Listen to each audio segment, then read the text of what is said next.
వాళ్ళలాగా దౌర్జన్యాలు చేసి భయపించి బెదిరించి ఇంట్లో ఆడవాళ్ళు పిల్లవాళ్ళు రాత్రి నిద్రపోతుంటే లేదు 2 గంటలకు 3 గంటలకు పోయి నీ మీద ఆ కేసు పెడతాం ఈ కేసు పెడతాం ఇతరా అవుతావా లేదా నామినేషన్ ఏడికి వచ్చి తన్ని కొట్టి ఎత్తుకపోయి వీళ్ళు ఈరోజు ప్రజాస్వామ్యం గురించి మాట్లాడతారు. నిన్న రోడ్డు ఎక్కి ఏం మాట్లాడతారు?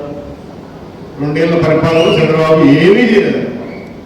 ఇప్పటికి ఎన్నిసార్లు అడిగినానో సిగ్గే మానమే లేదు దరిద్రంలో.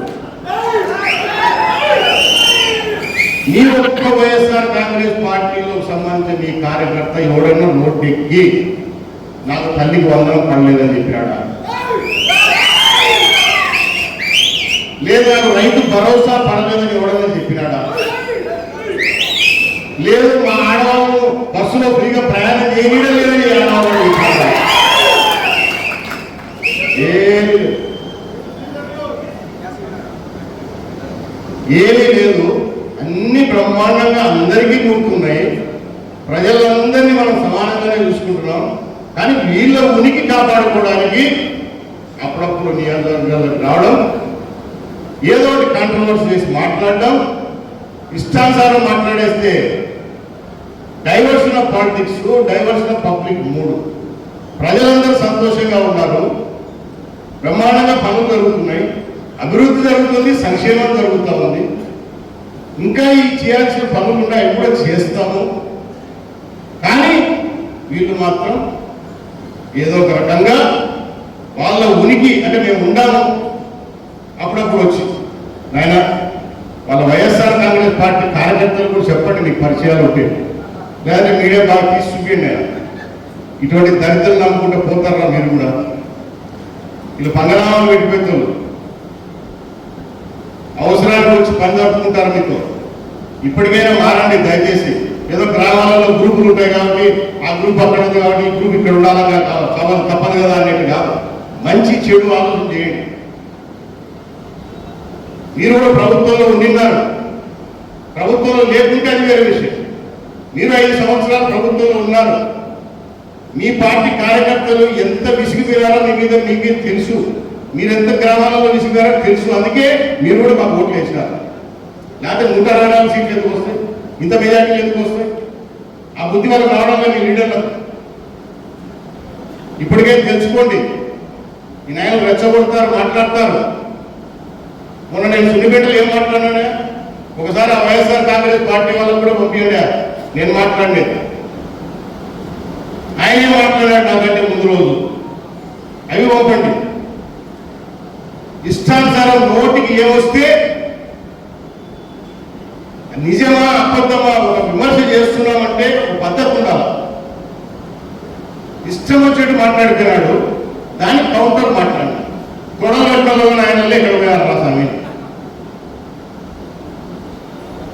మన కార్యకర్తలు కాదు, వాళ్ళ కార్యకర్తలకి నేను పెద్ద భరోసా రోజు గొడవ కొడుతుండే వాడు వీడు నోటికి ఇష్టం వచ్చేట్టు మాట్లాడతాడు. ఎలక్షన్ల కంటే ఇప్పుడు ఆడాడు. నువ్వు ఇష్టం వచ్చేట్టు మాట్లాడినావు కాబట్టి నీ నోటికి అడ్డు లేదు కాబట్టి నేను కొన్ని పదాలు మాత్రమే వాడినా. అది కూడా ప్రజలకు అవసరం వచ్చే సబ్జెక్టులోనే మాట్లాడినా. సున్నిపేట ప్రశాంతంగా ఉంది, బ్రహ్మాండంగా అభివృద్ధి చేస్తున్నాం. నియోజకవర్గంలో అన్ని గ్రామాలు చేస్తున్నాం. ఆ గ్రామాన్ని ఎందుకంటే దానికి అదొక డిఫరెంట్ గ్రామం, పంచాయతీ లేదు, ఓటు లేదు. ఏ డబ్బు తీసుకొచ్చినా ప్రత్యేకంగా తీసుకురావాలా, దాన్ని అభివృద్ధి చేయాలి. అంత కష్టపడి డబ్బులు తీసుకొచ్చి ఆ ఊరిని అభివృద్ధి చేస్తూ ఉంటే వాళ్ళ పార్టీ సింపదైజర్ లాయర్తో కోర్టులో కేసు ఇప్పించేసి ప్రజల్లో భయాందోళన క్రియేట్ చేసినారు. ఎవరైతే ఊళ్ళో ఉన్నారో అందరూ లేచిపోవాలట. ఓటు ఆ విధంగా ఏమీ లేదు. వీళ్ళు క్రియేషన్ దుర్మార్గులు. మళ్ళీ దాన్ని వాళ్ళే సమర్పించుకుంటారు. మీరు ఎవరు భయపడాకనే సుప్రీంకోర్టుకు పోతారు. ఇటువంటి లంఘనాయన పార్టీ అది. మనం ఏం మాట్లాడతాడని పెద్ద తీసుకొచ్చి మళ్ళా ఒరే చంద్రబాబు రెడ్డి అలా చెప్తున్నా, నేను పట్టలికి నువ్వు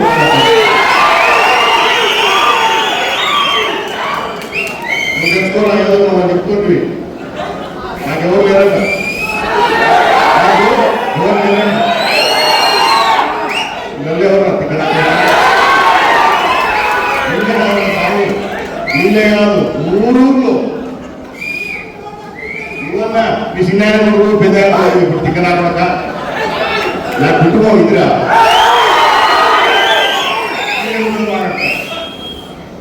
ఈ టైం దగ్గరకు వచ్చింది.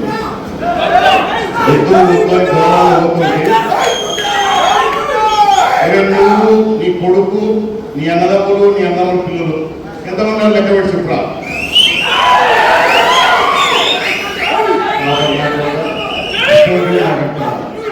అంటే నీ ఉనికి కాపాడుకోవడానికి ఏం పీకరు నియోజకవర్గంలో ఎన్నిసార్లు చెప్పినా ఎన్నిసార్లు ఛాలెంజ్ చేసినా ఇప్పుడు కూడా మీడియా చెప్తా ఉన్నా,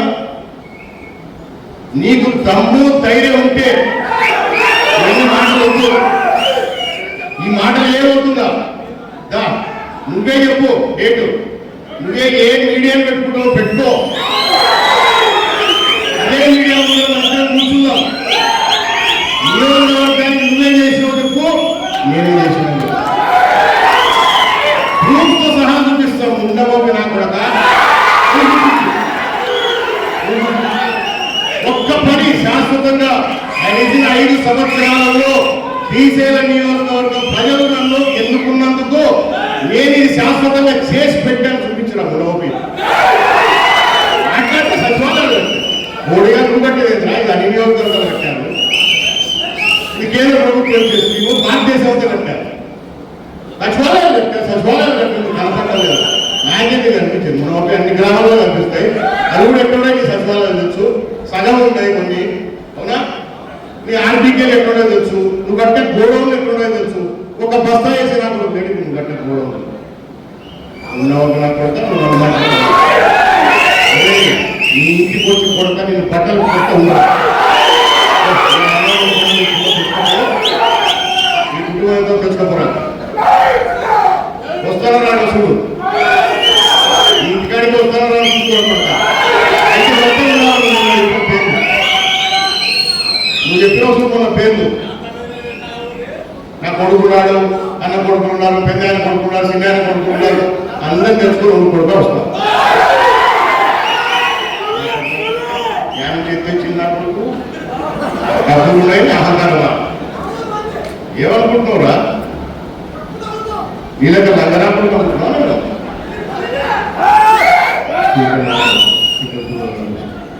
అలా ఏదో పెద్ద చూసుకుంటాడంటే ఏం చూసుకుంటావు? భూములు ఏం చూసుకోరు. 4.5 సంవత్సరాలు నేను కనపడలేదంటే నియోజకవర్గం ఈ 3వ నాకు ఏమంటారు నేను ఎదుగులో వీళ్ళకి హైదరాబాద్ బెంగళూరు 3-4 ఫ్యామిలీలు లేవు నాకు.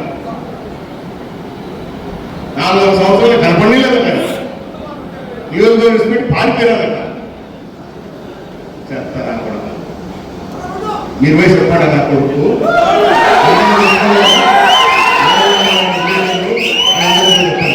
కానీ ఎంత దానితో తెచ్చుకోవాలి నాకు చూసుకోవాలి.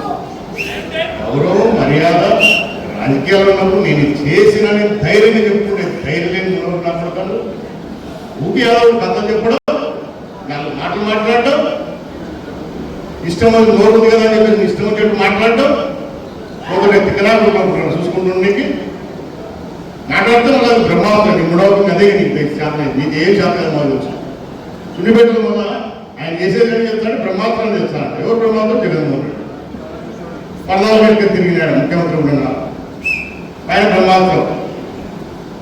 పాపం నా కొడుకు రాజకీయాల్లో ఎట్లుండాలా? విమర్శలు చేసుకోవచ్చు, పద్ధతి ఉండాలి. గోపిడి అంటే నేను శ్రీశైలం దేవతాన్నే గోపిడి చేస్తున్నాను, మనుషులు పెట్టి రోజు కమిషన్ తీసుకుంటున్నాను. ఏం మాట్లాడాలో తెలియదురా? పోటీ చేసుకున్నప్పుడు రాజకీయాలలో అనేక పార్టీలు ఉంటాయి, పోటీలు పడుతుంటాయి. ప్రజలు ఎవరికి అవకాశం ఇస్తారు వాళ్ళకి ఇస్తారు. అంతేగాని నువ్వేదో పెద్ద నేను చూపించగల నువ్వే పెద్ద వీరుడు సూర్యుడు అనుకుంటున్నామేమో. నీ 3వ సంవత్సరాలు నీ చరిత్రలో నాకు తెలుసురాను. నువ్వుకేది మాట్లాడతావు? నువ్వు నన్ను పాపనాకుడు ఇన్కమ్ చేసుకుని బయటకు బయటకు క్షణంగా రా ఒకసారి బస్సు చూశారట మా వాళ్ళు. ఏమో రాకూడదు. ఒక్క మాట నేను ఒక్క కార్యకర్తతో మాట్లాడలేదు, ఒక నాయకుడితో మాట్లాడలేదు. వాళ్ళకి కడుపులు కానీ వాళ్ళ ఇంటి మీద పోయారు. నేను ఎవరితో మాట్లాడాను ఎవరితో మాట్లాడు. ఈ బాడీ నాకుడు అడిగారు రావద్దు. నీ ఇంటి మీదకి వచ్చాను బాగానే ఉంది, నిరసన తెలపడానికి. నీ బాడీ వచ్చి ప్రొటెక్ట్ చేయొచ్చు కదా, అది నీ సత్తా, నీ బాడీ సత్తా.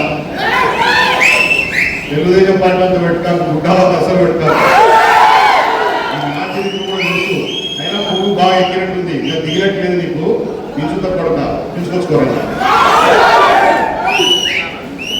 మీరు కూడా వినాయకులు ఇట్లాంటి పనులు చేసేది అన్ని తప్పుడు మార్గాలే. మంచిది అనేది తెలియదు వాళ్ళకు, మంచి అనేది తెలీదు.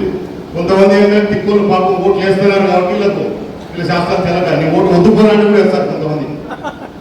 అట్లా ఉన్నారు కాబట్టి వీళ్ళ పెద్ద నేను పొడుస్తున్నా, నా సర్వీస్ చూసి నా సేవ చూసుకోవట్లేదు వేస్తాను. నువ్వు కాబట్టి నోడు పక్కన కూడా వచ్చే వాళ్ళు కూడా వేస్తారు. నీ పార్టీలో టికెట్ నీ కాకుండా భూమికి ఇస్తే వాళ్ళు కూడా వేస్తారు. నిన్ను చూసి కాదు ఓట్లు వేసి, ఇక్కడ మమ్మల్ని చూసేసే ఓట్లు కూడా నిన్ను చూసి ఏమో ఒక ఓటు కూడా పడదు. ఈ గుడ్డాకు మమ్మల్ని చూసి పడే ఓట్లే దండిగా ఉన్నాయి, తెలుసుకోండి. రే మీరందరూ జాగ్రత్తగా ఉన్నారు. ఇక మీద బాగా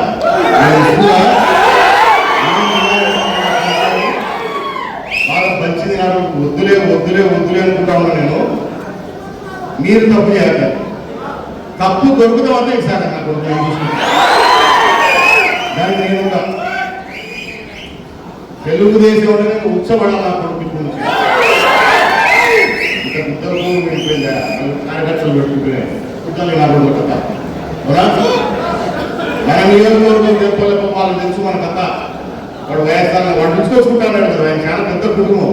ఉండవన్నారు ఓట్లు వేస్తుంటే ఎవరు తిరుగుతుంటే నియోజకవర్గంలో వీళ్ళని చెప్పడు. మా సినాయన కొడుకుంటున్నారు, మా పెద్ద ఆయన కొడుకుంటున్నారు, ఎవరు ఉన్నారు వాళ్ళు, ఎవరు నా కొడుకున్నారు, ఎవరు నా కొడుకురా నియోజకవర్గంలో. నేను వైఎస్ఆర్ మళ్ళీ కూడా చెప్తున్నా, మీకు సిగ్గుందా మీ పేరు ఒక పేరు చెప్పాను నాకు ఇంత బలం ఉందని.